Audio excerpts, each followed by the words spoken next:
Hey, but it's Jobby, and I've never had so much pussy. So I picked up my set at the big bad toy store, but unfortunately, it's sold out. But I still recommend you do check out the Big Bad Toy Store for the rest of Bandai's Soul of Chogokin line. It is an excellent line with a bunch of hefty die-cast metal figures. I've did videos on a few of them already, but the Soul of Chogokin GX71 Voltron is my favorite of the entire line. Before any of you accuse me for having some kind of Voltron bias, I don't give a shit about this franchise. So the set comes in this very impressive box, which is actually a sleeve. Pull that right off and it reveals the true name of the set. GoLion? More like Go Home. This is America, you fucking slant. And of course it contains all 5 lions, which look fantastic, and eventually they will combine into a super robot. But let's not get ahead of ourselves. Number 1, Black Lion. Contrary to popular belief, the black one is not the big. You could solidify this guy's designation as the number 1 lion with these stickers. The fuck stickers. The black lion looks amazing. I love how beefy and chunky this guy is. He looks less like a lion and more like a roided out pit bull. And he doesn't only look chunky, he feels very chunky as well. And that's thanks to some die-cast metal pieces using my cold touch technique. I have determined that there is die-cast metal in each of his legs, only in the silver parts and not the paws. I'm pretty sure there's also die-cast metal in the main body, but I just can't feel it. It's most likely internal. In addition to the heft that the metal gives him, he also ratchet joints. Even get ratchet joints in the back legs, the knees, the elbows, and even his paws. And you know you're getting into a high quality combiner set when each of the individual components are really posable. Ball joint at the base of the neck, which allows him to look up and down that far, a little bit of side to side, and you also get a swivel. And the head itself can look down, so that's more for the transformation, and his mouth can open. That reveals a little rocket tongue that unfortunately can't move. The teeth here are very sharp, so you do want to be careful. And if we open his mouth while his head is pointing down, not a problem, that thing just folds back up. The shoulders can move in and out. And I already talked about the rest of the arm, so I will not repeat it. But I didn't mention the ball joint at the paw. There's a crunch at the midsection, thigh swivel, pretty tight, don't want to go too crazy on that. And yada yada, we talked about that. Again, ball joint at the paw here, decent spread, and the impotent tail is on a hinge joint and a ball joint here. And you know what they say about ball joints? He is near. So, you may have noticed that there are these ugly gaps at the back of his thighs. And that ain't true to reality. The only reason that those thigh holes are there is so you can bend his knees really backward. Same on the other side. Untab the waist section, and that allows it to move even more forward. And you're gonna want to get his ab crunch the farthest it can go, which is a little scary at first. You do not want to break this figure. Position him properly, and now he's sitting like a good boy. I wouldn't have mentioned this if it wasn't in the instructions. Each of the lions has their own weapons, which can all be stored on this little castle.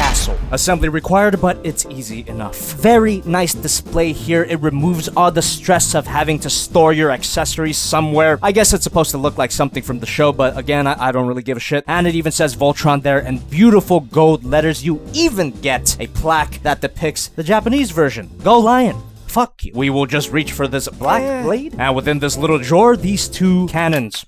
Shit. And get the mouth blade in there. The mouth blade does have these little notches for the teeth to go through so you don't scuff up anything. Combine that with the articulation, and this is one fat cat you don't want to mess with. This pussy grabs back. I'd say that was a pretty good start, but we still got 4 more lines to work with. Next, we will talk about red and green. And by no means are they the same figure. They're not repaints of each other. They just happen to have structural similarities that allows me to talk about them at the same time. And because these guys are the arms, they are the smallest in the set, and aren't they adorable? What a cute little pussy. How many times can I say pussy before getting demonetized? The red line's really blocky compared to the green line, which is more round, and despite their size, they still feel pretty hefty thanks to some die-cast metal cold touch technique. One big ol' piece in the midsection, which is a joint, and there's some in the legs, but only this part, not the top part or the paw, so that's kind of a weird choice, but okay. Gives them a nice heft, and Shit, I did not tell him to roll over. I did not. They even have the same feature on their backs. The weapons are very different, and I really don't know what's going. What is that supposed to be? It's like a hairdryer and Wally. But the guns don't stop there. Just like the Black Lion, they do have sculpted gun tongues, but in this case, they can actually flick.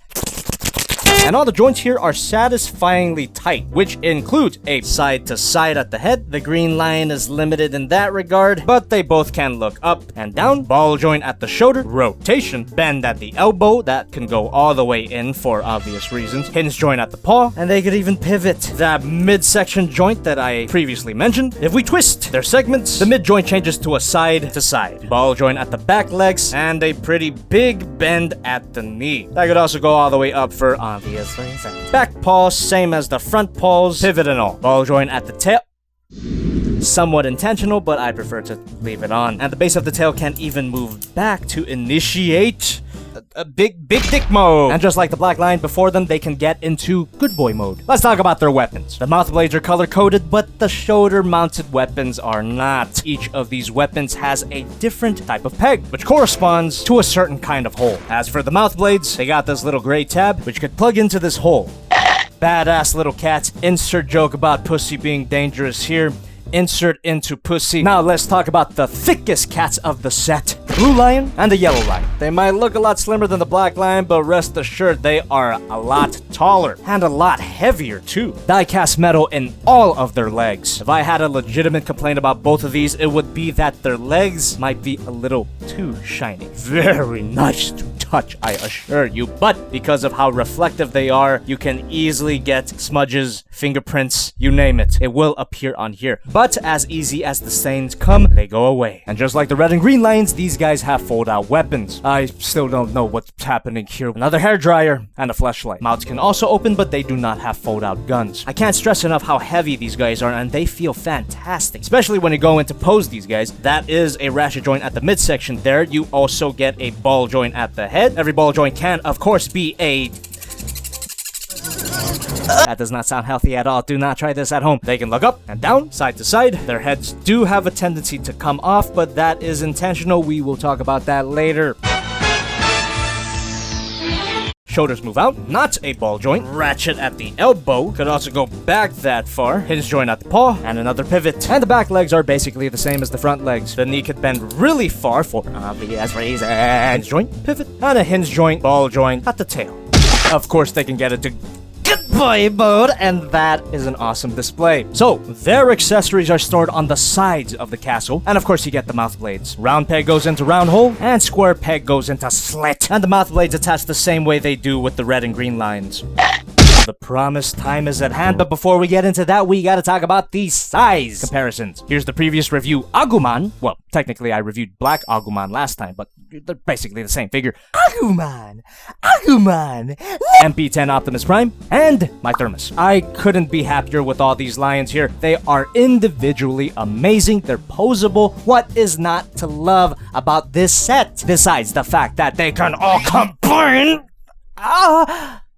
First of all, you want to disarm all of them like the dirty liberal you are. And we're gonna start off with the Black Lion. There's a little tab right there that you can get your nail into and pull up. That's gonna allow you to fold in his arms. Same thing on the other side. Now you can twist these all the way around. And there's gonna be these little tabs that look like on switches. What you want to do is get in there and...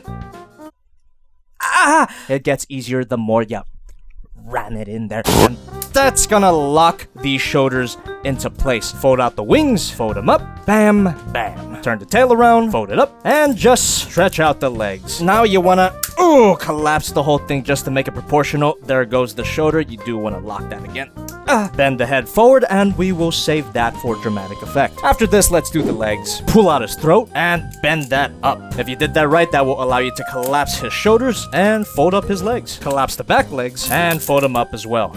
Turn the tail around, fold that down, and that looks practically done, right? But no. In order to attach this to the torso, we're gonna have to open his ass. And you want to push this panel all the way down until it snaps. Seems like a bitch to get it out of there, but Bandai was smart enough to include this system. There's a button here, you push that, can you see what that does? So while that thing's pushed, you can flip this up, and bada bam, no problem at all. Now you're done with the leg. Do the same exact thing with the yellow lion. And now let's do his arms. Collapse the neck, collapse the legs. Pretty self-explanatory. And you want to extend the lion and make sure that this joint here is facing forward. Twist that around and twist this around. Big dick mode, big dick mode. And now we can assemble Voltron. Pretty simple stuff. Make sure you're pushing this button and that should just snap in. Lock this up, same thing, and simply plug in the arms. And now he's a giant furry. Open the mouth, make sure you snap the head all the way out, put that back in, fold that down, push down the head, fold out the horns. Now you have Voltron all completed, and god damn is he impressive. When I first saw this guy, admittedly, I wasn't really attracted to him. Like I said before, I'm not a Voltron fan. I don't have a nostalgic attachment to this franchise. However, seeing this figure in person is so mind-blowing. The chrome, the shininess of it, the proportions are actually really good for a combiner. This guy just has a really awesome presence. And I mean awesome in the old school way. Provokes awe. The painting and the design is just as perfect as the individual lines, but now we get to see the chest. Brilliantly detailed logo there. I really don't know what it means. Is Voltron some kind of Catholic warrior? It definitely doesn't hurt that the transformation is simple. It's sleek. It doesn't involve a lot of bullshit engineering just to get a pretty cartoon accurate figure, right? I have no idea if this guy's back is accurate to the cartoon, but it's clean, it's compact, there's no shit hanging off of it. Toy review hot take, Takara can take some notes from Bandai. Guess the only point of contention is those thigh holes, which was necessary to get the black lining to sit. I can live with it. It's so clean looking, looks excellent from all angles. But a figure cannot survive my grading system on looks alone. They have to feel nice, but fortunately, this guy feels nice! This is the best feeling Soul of Chogokin figure I've ever played with, and I've played with a few Soul of Chogokin figures. Yes, he is heavy. You could literally do some fucking bicep curls with this guy. He does not feel wobbly.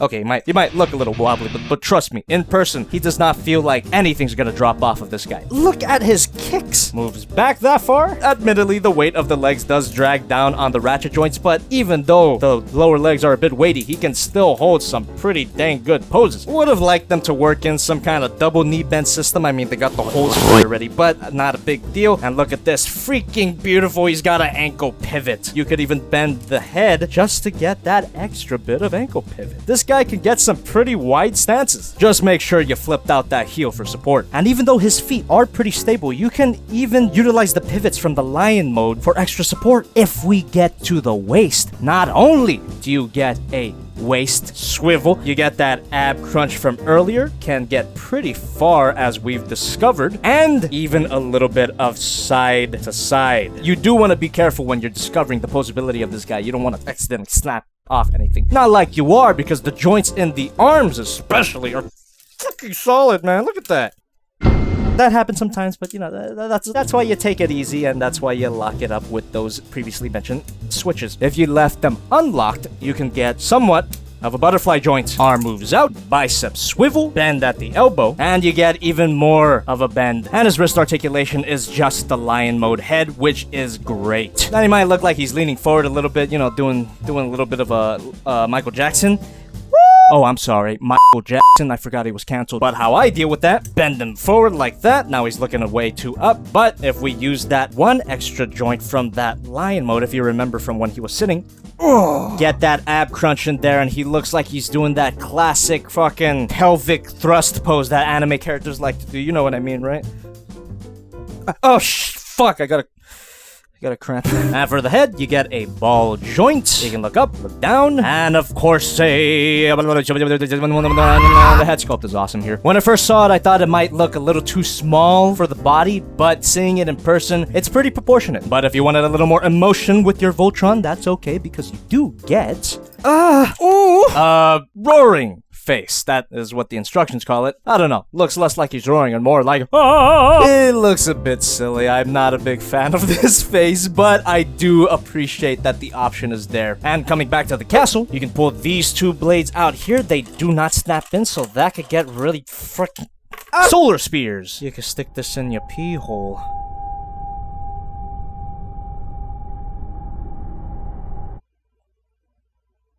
attaching to his hands the same way the mouth blades did. You can have them dual wielding, which is not a bad look, or you can combine them and that looks a little cooler. But even I, a Voltron normie, knows that these are not his main weapons. Take a trip back to the castle. There's a handle here and a thingy here. Again, does not snap in, so I could plug the handle into the hole and plug that into his mouth hand. And for his final accessory, the big kahuna, you get a big ass blazing sword. Oh, he looks so complete with the sword and the shield. Big Jobby, that's not a shield.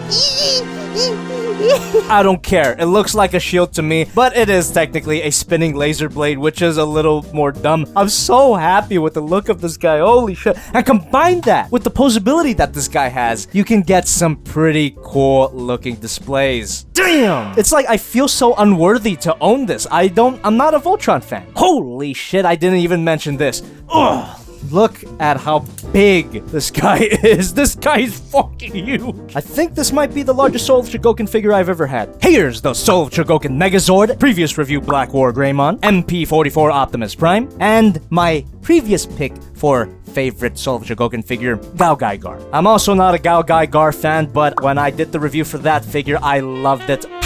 And I still do. He's right here. And he still feels alright, you know? Definitely looks amazing. I gotta be honest. I do prefer the design for GoGiGar a lot more than I do with Voltron. But as a figure, Voltron just has that perfect balance of feel, of weight, of looks. I can't stress enough how much I like this figure. Any guesses as to what grade I might give this guy? I don't know. I can't recommend this guy enough. Be on the lookout at Big Bad Toy Store. Maybe Bandai will do a third production run of this guy because I bought this on its second production run. And I think the price I paid for it, that's the perfect price. If you could get it lower, get it lower, but that, I'm actually not mad at that. Hey, if you like the song that's playing right now, you go check it out. Links in the description. We got it on Spotify, iTunes, Amazon, anywhere music is sold. It's called Red Dress. I made a song with my good friend Omar, aka Civil, and you could always catch us on Jobby 2, where we stream occasionally some video games. It's always a fun time there. And if you like what I'm doing, of course, leave a like on the video, give me a comment, let me know what you think. I'll see you next time, and I fear for my life. Ba-da-ba-ba-da-ba-ba.